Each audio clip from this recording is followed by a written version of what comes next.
The Galactic Academy's cultural exchange program had seen many unusual demonstrations over the centuries, but nothing quite prepared Professor Zixtal for what transpired during the third-year xenobiology presentation on companion species across civilizations. The amphitheater buzzed with excitement as students from dozens of worlds gathered with their chosen companions. The assignment was simple. Bring a creature from your homeworld that demonstrates the bond between your species and another life form. The presentations had been delightfully predictable so far. Velnara, a graceful Altarian with gossamer wings, had brought her Flutterzing, a translucent creature no larger than a human palm that produced melodious harmonics. The tiny being perched on her shoulder, its bioluminescent patterns pulsing in rhythm with her heartbeat. Kexmore from the Rigel system presented his Comfort Moss, a sentient plant that wrapped around his crystalline arm like living jewelry, filtering toxins from the air and glowing softly when content. Several students cooed at its gentle demeanor. Then came Thylan's Pocket Void, a fascinating creature from the gas giant Nereus that existed in a state of controlled quantum flux, appearing as a small, shifting shadow that danced between dimensions around her tentacles. Professor Zixtal nodded approvingly at each presentation. These were exactly the kind of gentle, symbiotic relationships that defined advanced civilizations, creatures bred for companionship, comfort, and mutual benefit.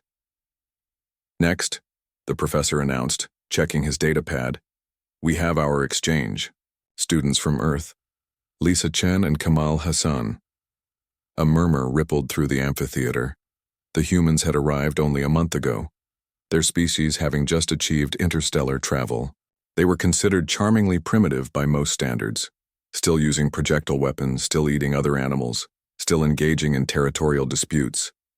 But they were undeniably innovative, and their inclusion in the academy was part of a broader initiative to study emerging civilizations. Lisa stepped forward first, a compact woman with intelligent brown eyes and black hair tied back in a practical ponytail. In her arms, she carried a small, furry creature with enormous eyes and a constantly twitching nose. "This is my rabbit, Snowball," Lisa announced, her translator rendering her words in perfect galactic standard. The rabbit's pink nose quivered as it surveyed the alien audience. Rabbits were originally prey animals on Earth, but through selective breeding over thousands of years, we developed them as companions. Snowball here is a Holland Lop, bred specifically for docility and affection. The alien students leaned forward, charmed. The rabbit was undeniably adorable, with its soft fur and gentle demeanor. It reminded them of their own creatures, small, harmless, bred for companionship. Fascinating, Professor Zixtal noted. A prey species converted to companionship. Very standard evolutionary domestication pattern. And Mr. Hassan? Kamal stepped forward, and immediately the atmosphere in the room changed. He was tall and lean with olive skin and dark hair, but it wasn't his appearance that drew attention. It was what walked beside him.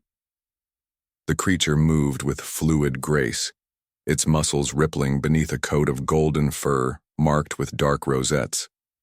It stood nearly 3 feet at the shoulder, with powerful limbs and retractable claws that clicked softly against the amphitheater floor.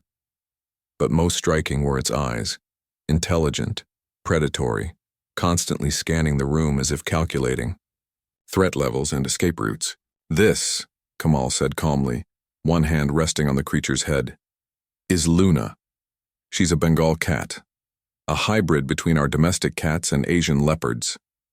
The silence that followed was deafening.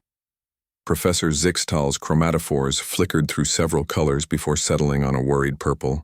"Mr. Hassan, that appears to be a predator." "She is," Kamal confirmed, scratching behind Luna's ears. The cat began to purr, a sound like distant thunder that made several alien students instinctively step backward. "Cats are obligate carnivores. Luna here can take down prey 3 times her size. Her ancestors were apex hunters who ruled their territories through superior predatory skills." Velnara's Fluttersing disappeared entirely, phasing into a higher dimension out of sheer terror. The comfort moss around Kexmore's arm turned black, and began secreting defensive toxins. But why? Stammered a student from the Vegan Confederacy. Why would you domesticate a killer? Kamal smiled, and Luna chose that moment to flop onto her side, exposing her belly while continuing to purr. Because they chose us too. About 9,000 years ago, cats began hanging around human settlements. They hunted the rodents that ate our grain stores. We fed them scraps. Over time, we developed a mutual partnership. Partnership? Professor Zixtal's voice cracked slightly. With an apex predator? The best kind, Lisa added, gently stroking Snowball's ears. Humans don't just domesticate prey animals, Professor. We befriend everything, including the things that could eat us. We have partnerships with wolves, with birds of prey, with bears, even with some sharks and crocodiles. Luna stretched languidly and fixed her golden eyes on a Centauri student, who promptly fainted. Kamal continued, his voice matter-of-fact.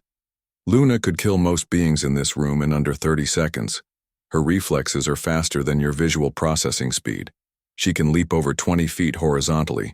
Her night vision is 8 times better than human vision, and her hearing range extends well beyond most species' communication frequencies. The purring grew louder. Yet, Kamal said, now gently rubbing Luna's belly as she playfully batted at his hand, she chooses to be here with me.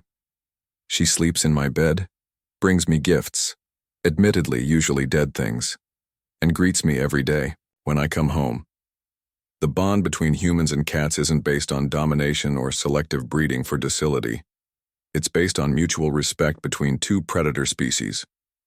Professor Zixtal was frantically taking notes. 2 predator species? Lisa nodded cheerfully. Humans are persistence hunters, Professor. We're technically apex predators too. We just happen to think other apex predators make excellent friends. Luna rolled over and began grooming herself, completely unconcerned by the room full of terrified aliens. Her casual confidence in a space full of potential threats was perhaps the most unsettling thing of all. This is impossible, whispered Thylon. Predators don't form social bonds with other predators. It violates every principle of evolutionary psychology. Does it? Kamal asked. Or does it explain why humans adapt so quickly to new environments? We don't just survive by avoiding threats, we survive by making allies out of them. As if to prove his point, Luna finished grooming and padded over to Professor Zixtal, who stood frozen in terror. She sniffed his tentacle politely, then began rubbing against his lower appendages, purring louder than ever. The professor looked down at the deadly predator, marking him as safe, and realized he was witnessing something unprecedented in galactic civilization. A species that had achieved interstellar travel not by conquering their world's apex predators, but by convincing them to come along for the ride. Remarkable, he whispered as Luna settled down at his feet for a nap. Absolutely remarkable. In the back of the amphitheater, Snowball the rabbit calmly began grooming his paws, completely unbothered by the apex predator 20 feet away. After all, he'd grown up with cats. Perhaps, Professor Zixtal thought, there was more to these humans than anyone had realized.